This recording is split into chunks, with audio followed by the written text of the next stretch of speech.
guys, welcome back to Fright Brothers, Haunted Plot Edition. Today we'll be slicing and dicing our way through Scream 2022. So let's begin. What is Scream 2022? Directed by Radio Silence, Scream 2022 serves as a requel that brings a brutal modern edge back to Woodsboro 25 years after the original massacre. So Ryan, what are your thoughts of this movie? Okay, so for me, after rewatching this, I actually at one point had this movie very high on my list of Scream films, but upon rewatch, something hit me, and it didn't, well, I should say something didn't hit me enough, because this movie didn't hit right. It was like, something was not there. I didn't get the Ghostface motives or the actress that played Ghostface. Like, it wasn't a good performance. It was not. But what about you? What did you think about it? So this was my return back to horror. So I started off growing up watching horror. My aunt, who actually began us watching horror, started off around the age of 3 or 4.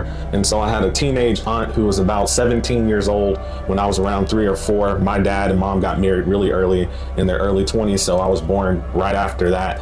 And she would babysit us and show horror movies like Night of the Living Dead and things of that nature, Leprechaun, Chucky, all of those movies. And so I had been watching movies all the way up into probably right before I got to college. Then after I got to college after college, I didn't really watch too many horror movies for a period of time, but this was my comeback into horror. So at first, like Ryan, I was really excited. I thought this was a great movie upon first watch, but now that it's been a year and I've been watching all these different horror movies, and we started a YouTube channel creating reviews for horror movies, I started to realize the flaws of this movie upon my second, third, and fourth watches of the movie. So we'll talk about that a little bit more in detail. We're interested to know, has your opinion changed in this particular movie from your first watch of the movie? Maybe you saw the movie in 2022 in the movie theater, and your subsequent watches of the movie.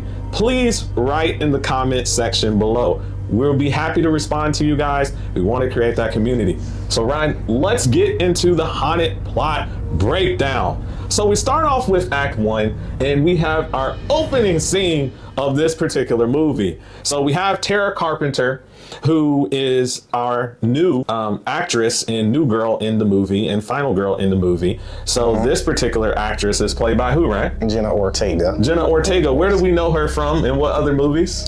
Well, she's in quite a bit. She's in Beetlejuice. She is in The Babysitter, I believe the first and second one. She's in quite a bit. There's a lot more. And she plays Wednesday in the Netflix show as well. So she's been known quite well. When I first saw this movie, she was in X, remember? Okay, that one too. Yeah. So when I first saw this movie, I was like, who's the little 12-year-old girl in the first scene? It turns out that she actually is much older than that, but just as a smaller person. So she's an adult, but she just looks like she's 12 or 13. So she gets a phone call from no other than Ghostface himself. So Ghostface starts to talk to her about, hey, I'm looking for your mother. And then it moves into him actually quizzing her on the various stab movies. She uses her phone to get the answers right. So basically cheat as she's answering. But the question that she gets wrong is, who are the ghost faces, or who is the ghost face in Stab? And so she gets one of them. She says, Billy Loomis! Billy Loomis! Oh, I know this one, you fuck. It's Billy Loomis. It's Billy Loomis, and he was Sydney's boyfriend, and he was played by Luke Wilson, and I got you, asshole. I got it. Yeah, see, I got it. But she did not realize that there's actually 2 ghost faces in Stab 1 or Scream 1, and the second one is Stu Macher. Now, to say something, it already looks, if you count this as a spoiler, I don't know, but we're probably going to see in Scream 7 that Stu Macher is playing Ghostface again. So that's something I hope we don't see, but from what I've been looking at on the interwebs, it appears that he is likely the Ghostface, because in that trailer, the original trailer, it says that we grew up together. It reminds me of where we grew up. In Woodsboro, so it had to be someone that Sydney knew, who would have been a cohort of hers. And so who are the cohorts of hers? Well, we know that Randy Meeks is dead. We know that Billy Loomis is gone, dead. and that's been confirmed through Scream 5 Dewey and 6. is dead. And Dewey's dead. Yep. And we know that it's probably not Gail. And so who does that leave us? Stu Macher. Yep. And so the fact that he's been associated with the movie, it's more than likely he's going to be one of the Ghostface killers. But I hope that is not true. But we will see here in just about a month whether that's true. So we get through that particular scene with Tara, and she gets the answer wrong. Ghostface appears at the front door. She starts to slam the front door, and then she's using her phone to lock the smart but it locks. keeps unlocking, and then Ghostface appears in the home, stabs her several times, and once in the stomach, at the door, in the hand, breaks her foot. It looks like he's stabbing her to kill her off, and then it goes to title card, Scream. and then we go from there. So Ron, what did you think about the opening scene? So the opening scene definitely it's good, but it definitely does not live up to the first Scream's opening scene, nor the second one, because those opening scenes hold a lot more shock value. They were more visceral. Yes. Especially the first one. We have Drew Barrymore's character. Basically, she got gutted, and we see her hanging up in the tree with her disemboweled, and so like it's that shock value from the first one, you compare it to this, it's like, no, that is not the same. So yeah, what about you? Yes, this was perhaps one of the weaker versions of the opening scenes, in my opinion, having seen all 6 of these movies. And so the reason why it was weak, I would say, is first of all, we find out that Tara survives. Yeah. And that's quite different than the original trilogy, where Ghostface did kill someone and it was of consequence during the first scene. So I thought that was not a good take. I didn't like that subversion of Ghostface opening scene. And then I just could not buy in to the fact that this scene, it seemed to drag on for much longer than expected. The previous trilogy, the scene was sort of long, but you saw that there was going to be damage and there was actually someone harmed. But here you're having too much conversation over the phone and not enough action until the very end of the scene, and that kind of took me out, and I got a little bit bored about that. Yeah, and then on the second one, you had multiple people dying. Yeah, you had multiple people dying on the first opening act there. So let's go ahead and move into our new group, who are our new characters and core 4 in the movie. So we have our core 4 being Chad and Mindy Meeks Martin. Now, who are those two, right? So you have Mindy Meeks Martin, she's portrayed by Jasmine Savoy Brown, and then Chad Meeks Martin is portrayed by Mason Brown, and that's Cuba Gooding's son. So Mason Gooding. Or Mason Gooding, which is Cuba Gooding's son. Yeah, so we have that. We'll see that as well, that we have some of the actors are actually basically relatives of other famous actors, like Richie Kirsch, who plays Samantha's boyfriend. Richie Kirsch. He is the son of Dennis Quaid? Yeah, and he was on that Intruder movie with Megan Good. And then, I could forget the actor's name. Yeah. So basically, Dennis Quaid there, and his son's name is Jack Quaid, and he plays Richie. We also have Wes Hicks. We are familiar with him. So Ryan, who is he? So that's Dylan Minnette. Yep, and we're he's familiar on with 13 Reasons Why. Off of Netflix. Oh man, I used to love 13 Reasons Why series, the first 2 seasons, but after that it took a nosedive and I just got out of it. But I did think he did a really good job in that original season of 13 Reasons Why. And he's named after Wes Craven. Yeah. The late great Wes Craven. His character is named after Wes Craven, who created this series here, the late and great Wes Craven. We have Amber Freeman, played by Mickey Madison. So that, we find out, spoiler alert, is one of the killers. Of course, Richie Kirsch is the other killer. And then we have our character, Liv McKenzie, who is Chad Meeks Martin's girlfriend, played by Sonia Omar. So that is our group here and our new friend group. So Ryan, what did you think of this new friend group compared to the original trilogy? So there's some characters in there that are good, and then you got some bad ones. And the main issue is that the Ghostface killers in this, they just don't play their roles well. They're not very believable as Ghostface, both in like their size and we'll get into more about that. I did like Mindy Meeks Martin, played by and the actor who plays that, Jasmine, she did a really good job. I felt as though replacing Randy Meeks's character as that meta commentary voice. Yep. I thought she did a superb job in referencing Randy, but at the same time being an original. She was perhaps my favorite character of this cast of new characters in this particular movie. So we'll get into Sam's secret. So Sam gets a phone call that her sister Tara's in the hospital after surviving the stabbing that was done by Ghostface. So she's in a different location. She drives with her boyfriend back to Woodsboro in order to see her sister in the hospital.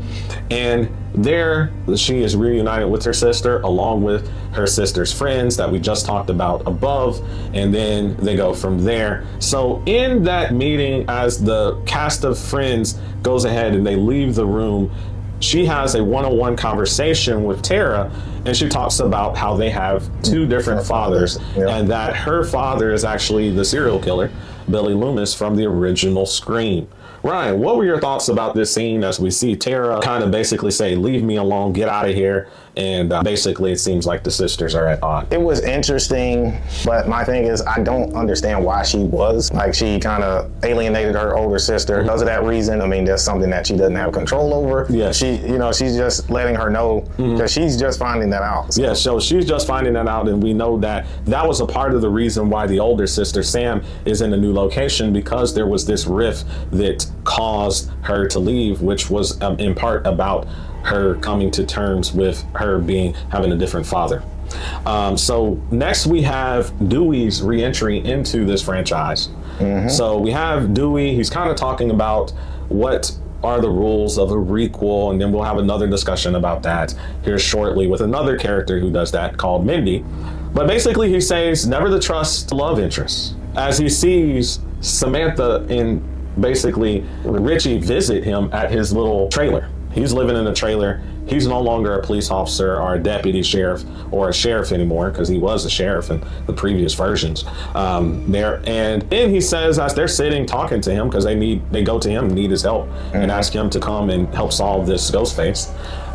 He says that the killer's motive is always connected to something in the past. And then thirdly, he says the first victim always has a connection to the killer.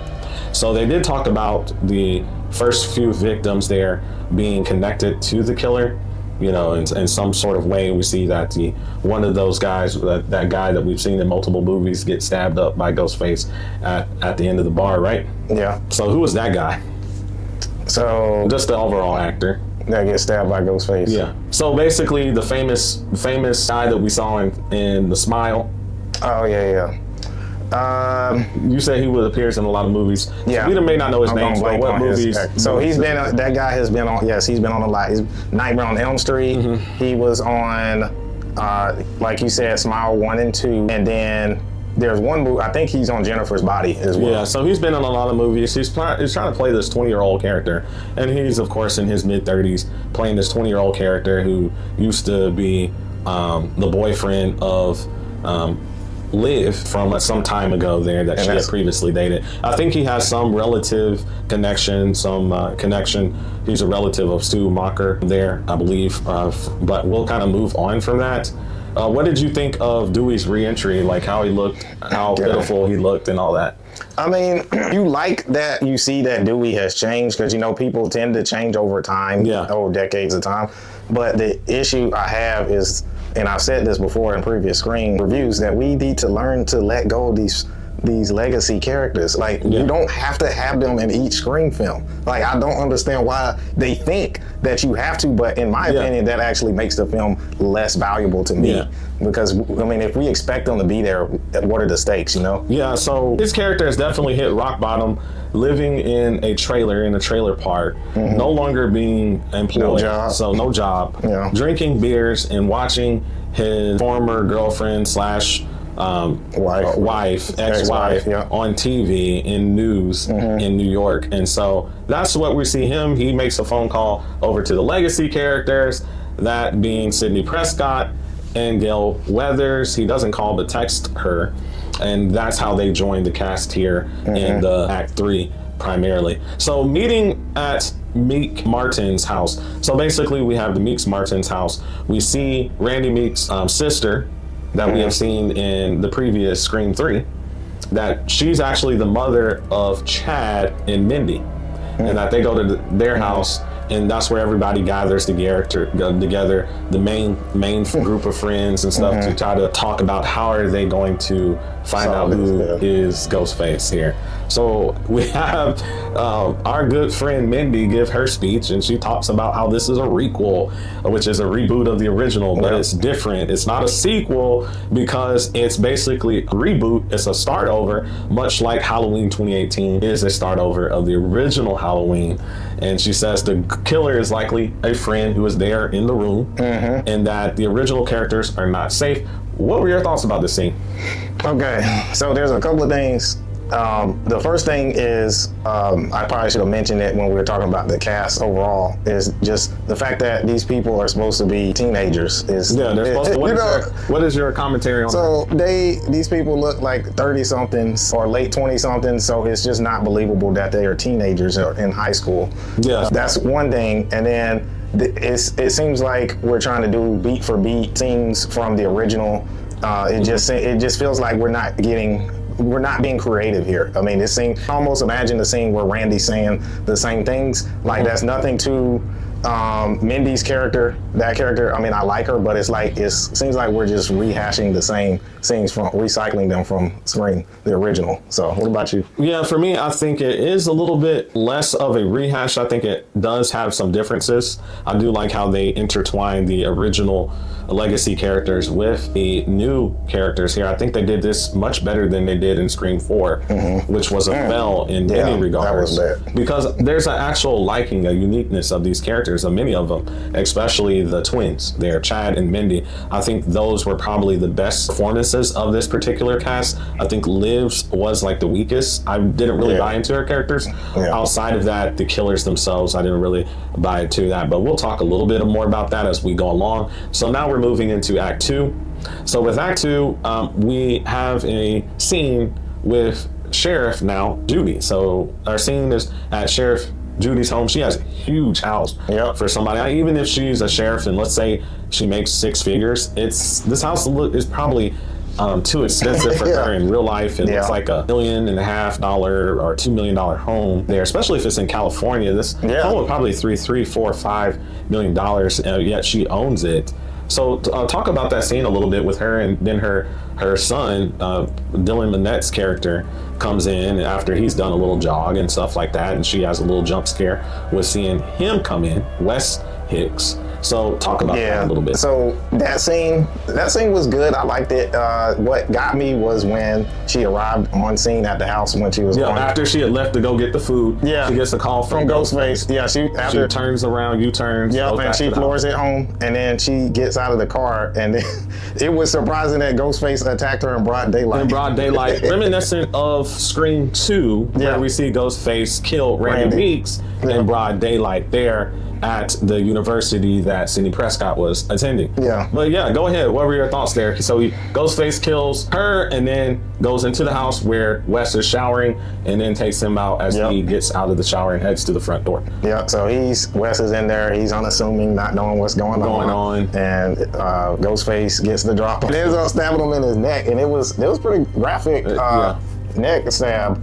It definitely looks a little CGI, I would say, when that knife is going through the outdoor coming out. It looks a little bit kind of campy CGI, but it was a good sequence of events. And some people say that Ghostface seems more brutal in this film than other films, but I mean, there's plenty of other times where Ghostface has done more gruesome things. Like even and another thing to note about this is the height. So Dylan Minnette may be 5'8", 5'9". Ghostface is taller than him, as we can see them standing next to one another or across from one another.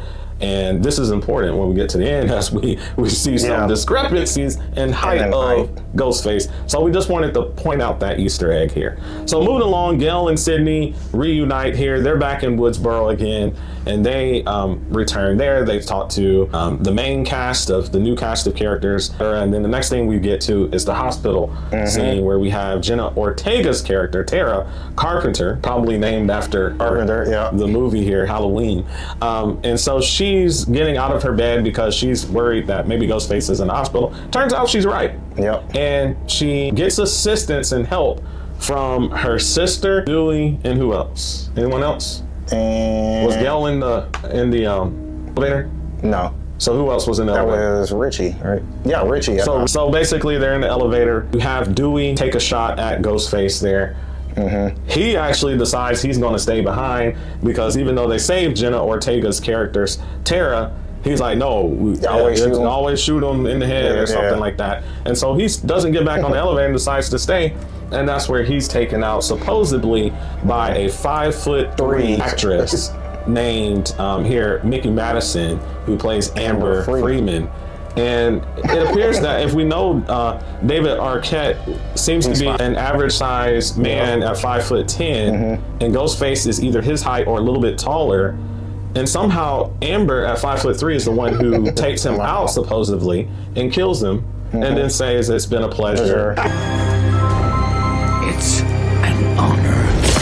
To kill you. So that's another discrepancy that we're pointing out in the height differential. Someone who's 5'3" taking out a 5'10" person, and Ghostface appears to be who's 5'10" or taller, but the person who says that they took him out is much 7, 8, 9, 10 inches shorter than the actual Ghostface as he presents. So maybe it's a fantastical supernatural thing where when you put on that Ghostface mask and that cloak, you grow 7 to 10 inches. Maybe I didn't get that. Maybe that's the commentary that they need to talk about in these movies, that when you put on that cloak and that Ghostface, you grow 7 to 10 inches. And then you get Ghostface powers. And then you get Ghostface powers. So there was a guy in the comment section who made this comment towards us and said that on one of our reviews, when we said he was clumsy, we said Ghostface is we said he was too clumsy, and this person said, well, duh, he's clumsy because he can be any boy or girl. That's the whole point of Ghostface. So I would like to ask that person, is also the whole point of Ghostface to be 7 to 10 inches taller than they actually are? Where they're 5'3", but they grow 7 inches or 11 inches to be around 6 foot tall to be Ghostface. So someone explain that to me if I'm missing a point here and there. Ryan, what about you? Yeah, it's just I'm all for, like, you should have female ghost faces, but when you cast them, make sure they're the right height. The right height. The right height. Like, you can have, we're all for diversity, but let's be real, okay? When you cast people, now if you have a taller woman, if Ghostface was Samantha, who's like 5'8", 5'9", that's more realistic. I would have believed that if that particular actress was playing Ghostface, because she's actually taller and more of the same height as Dewey at 5'9", then having a person who's extremely shorter and then saying that was Ghostface, who appears to be 6 foot. That's one of the biggest weaknesses, and I think the guys from Dead Silence or whatever, or Silence Radio, one of the things you can fix is that. I would say that was one of my biggest criticisms of this particular movie, and we're not done with that particular height issue. We'll talk about that in Act 3 here in a moment, but just want to point that out. So then we have our characters, Sam and Tara, after they leave the hospital, they're like, we're gonna leave. We're not staying in Woodsboro. We're just gonna leave. We're not gonna fight Ghostface. We're not doing this. This is too much for us. Let's get on out of here. So they get into the Toyota Prius with Samantha's boyfriend there, Richie, and then they start to drive off, and then Tara realizes she doesn't have the inhaler and realizes that she left it at her friend's house, Amber, and so they have to go to Amber's house. By the way, Amber is having this party, and Amber's parents have purchased Stu Macher's home. So again, we're getting back to this original home that we saw in Scream 1996. We saw the home again in the reboot in Scream 4. They were going to the home again in that one. And then now we see in Scream 5, similar situation where we're back in Act 3, the Stu Macher house. So Ryan, talk about this party that they're throwing and what's going on. So we're reliving Scream 96, and we're at the Macher's house, and that's when you have Chad. Chad's outside, and he hears something. He gets distracted, and but basically, let's go through it real quick. So they get to the home. We have Richie basically tell everybody, hey, let's get out of y'all leave, bye, we're tired of this. And so the people leave the home except for the original friend group. And then they're looking for the inhaler for Tara. And then as they're doing that, there's this scene right before everyone skedaddles with basically Liv, and you have Chad. And then Liv wants to be intimate with Chad and go upstairs to a bedroom, but Chad says no because we have a killer roaming around. We need to stay here in front of everybody. And that basically gets Liv angry, and she storms out of the house. And then he goes running after her to find out where she is, and that's where he gets attacked by Ghostface. So go ahead. Yeah, so he gets attacked by Ghostface, and he gets stabbed a lot. A lot. And another issue with this plot is that we have a lot of plot armor here where people are getting stabbed multiple times. Like 30 times. But somehow, some way, they survive. Somehow, some way, they survive. I think that's a weakness in the writing and the script writing, where we're putting people with too much plot armor and not having enough consequences to go along with the plot armor, and we need to stop putting so many people with plot armor. So we also see on the couch Mindy.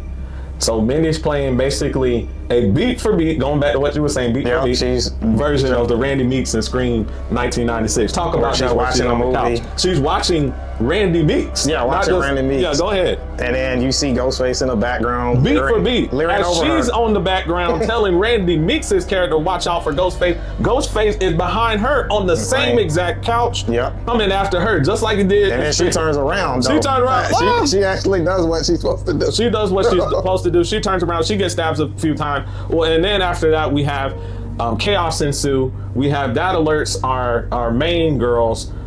We have Sam. She's alerted. She's hearing something. She's like, "What's going on?" Because she's hearing Mindy getting stabbed. And then all of a sudden, it's this showdown. There we have two ghost faces in the house, and all of a sudden, and then we're gonna kind of talk about that unfolding for those final scenes there. So what happens in those final scenes? So we get Mindy is there, and she takes I think it's Stu's, or not Stu, but Dewey's revolver, and shoots. She shoots Chad's girlfriend right in the head. She shoots her in the head right there. Was it Mindy or was it Amber? Or not Amber, Amber. Amber, the other Ghostface killer. Amber. So Amber takes Dewey's, see, I'm getting these names mixed up, but Dewey's revolver shoots Amber in the head, and then that's when she's like, "Welcome to Act 3. Everything goes down, and then you have Sidney Prescott and Gail arriving at the house. They have weapons, they have firearms, and then so we have all of these different people in the house now. And we find out that Amber is one of the killers. She reveals herself, takes off the mask. She's the killer. And then subsequent after that, we have Richie reveal that he's the second killer. And somehow, some way, there's this relationship that Amber has with Richie. And they're all playing along this whole time, making up these acts and stuff, but not revealing that they were the killers up until now. This is similar to Scream 4, where you have Jill Robinson's character there, Emma Robertson.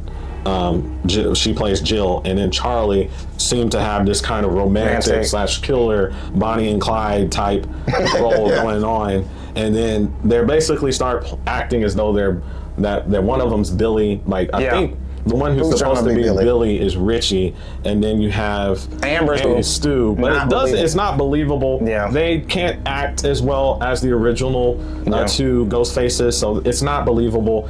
I would have played it differently in that. Don't try to be like the original, be your own self is what I would say. And then so they're revealed, and then eventually they get killed off. We have Sam who kills Richie, and then we also have Gail and Sydney. They do a combo to kill Amber. And then Amber does the whole thing, the whole trope where the killer is dead, but until they get the headshot, and then who does the headshot on Amber? That was, I believe it was Sydney. Okay, there's a headshot there. So that's the headshot. Then the police arrive after everything is late to arrive. They're late to that's another trope. They're late. And that's what we have here. So this whole height situation with the ghost faces, and we see all throughout this movie, and we'll see it in Scream 6, that the ghost face, there's always a shorter person playing Ghostface, but somehow they grow 7-8 inches as Ghostface. And so at all times, Ghostface looked around 5'10" or a little taller, maybe 6 foot. But in the movie, we find out that Ghostface, at least one of the characters, is under 5'6". This is reminiscent of Scream 4, where you had two characters.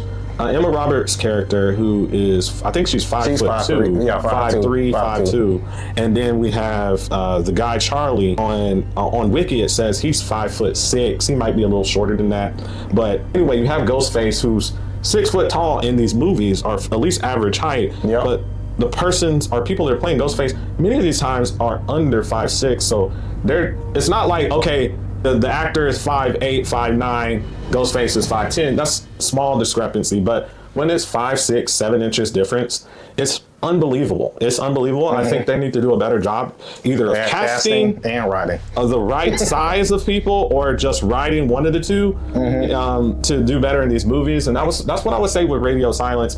That this is unbelievable. It's not believable that these people are Ghostface, and they don't really do a good job as Ghostface. I didn't really buy into either Richie or Amber. How about you, Ryan? No, I didn't. And yeah, like you're saying, like this comes down to it's both, for me, I think it's bad miscasting and then bad writing. Yeah. Because they keep doing it. They just did it in Scream 4, and I know they're trying to make us do it again in Scream 5. And they're trying to make us guess, but it's like, why don't you just cast taller actors? Yeah, actors and actresses. If you want Ghostface to be 5'10", cast actors that are at least 5'8", exactly. 5'9", maybe 5'11" or 6 foot. So it's believable. It's not believable when there's a 7, 8, 9, 10 inch height difference between the person that says they're Ghostface and the actual Ghostface. Yeah. It's unbelievable. It plays on people in a wrong way. It makes us think, it's almost as if the writers are thinking that we're stupid. Yeah. It's almost like the writers are right. Well, I guess they're not smart enough to understand this. Yeah. Voila! And so I would say Radio Silence, let's improve on that. Be more realistic. I saw the interview with Dead Meat and Radio Silence, and they were like, some people are giving us criticism because not everything is accurate, and that's just the way it's supposed to be in movies. I'm sorry, sir, or sirs, in this situation, that I can't buy it. Hey guys, if you believe us, put it in the comments. If you disagree with us, let us know. Should Ghostface have a difference in height of 8 to 10 inches, where the Ghostface is 5'3", and they're playing, and the actual Ghostface and the actress is 5'3", or actor, and Charlie's situation in Scream 4 is 5'5", but Ghostface himself, like as he appeared, is 5'11" or 6 foot tall. Should there be that difference in height, and should we allow for our writers, in this case Radio Silence, to be able to get away with that kind of discrepancy that's not believable? So leave that in the comments. Tell us your thoughts, whether you agree with us or not. So let's get into our crown Carnage for the best kill. Which one is that, Ryan? Okay, so the best kill, and this is gonna piggyback off of what we just said. The best kill actually is going to Wes's character. So when Wes gets killed, when he's at the house, he's showering unassuming, and then Ghostface gets a drop on him, and then he gets that knife to the neck, and then you just see the still shot where he's bleeding out. And yeah, so that's my best kill. It would have been what is going to be our monkey Misfire. Okay, so what's the monkey Misfire? So the monkey Misfire is Dewey's kill, and the reason being is because there's no way Amber, little 5'3" Amber, you mean to tell me that she killed Dewey? And was standing eye to eye height, reached over his shoulders and stabbed him in the back with 2 knives. Reached over his shoulders at 5'3", over a 5'10" person. Yeah, with 2 knives, stabbed him in the back. And then went up. Yeah, and went up, and then just gutted on like right there, and then gonna say it's an honor. No, that's the monkey Misfire. That's monkey Misfire, because that's bad writing. Okay, so, and guys, put in the comment section what your monkey Misfire is for the worst kill, and for the best kill, your crown Carnage. We'd like to see your thoughts in the comment section below. Okay, final verdict. Okay, so with me, after rewatching this, because like I said earlier, this was one of my favorite screams. But upon multiple rewatches, this film has gone down some spots on my ranking, and we'll get to that soon. So with me, I'm just gonna have to give this film a bark. It's because of the bad writing. Writing is not good. Miscasting. Ghostface was not believable, and the characters that played Ghostface did bad. They had terrible performances. This was not a good movie. I'm gonna be honest with you, and you guys will see this in our tier ranking for Scream coming up soon in the next week or two. But this was not a good movie. It was not believable. The actors who played Ghostface, I'm sorry, you may be related to a famous actor, the character who plays Richie, but this was not good. This was not good. There was no heartfelt kind of attachment to this character.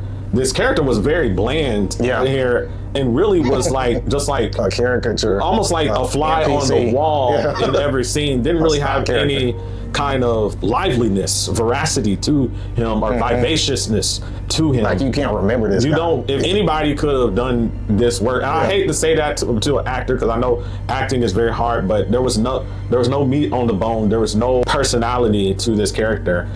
Here, and then with Amber, it was like she kind of went 0 to 100 at the end. Yeah. But the problem with that is that she was missing all throughout the first and second act. Very quiet, not really talking a whole lot, and then she turns it up 0 to 100 in the act 3.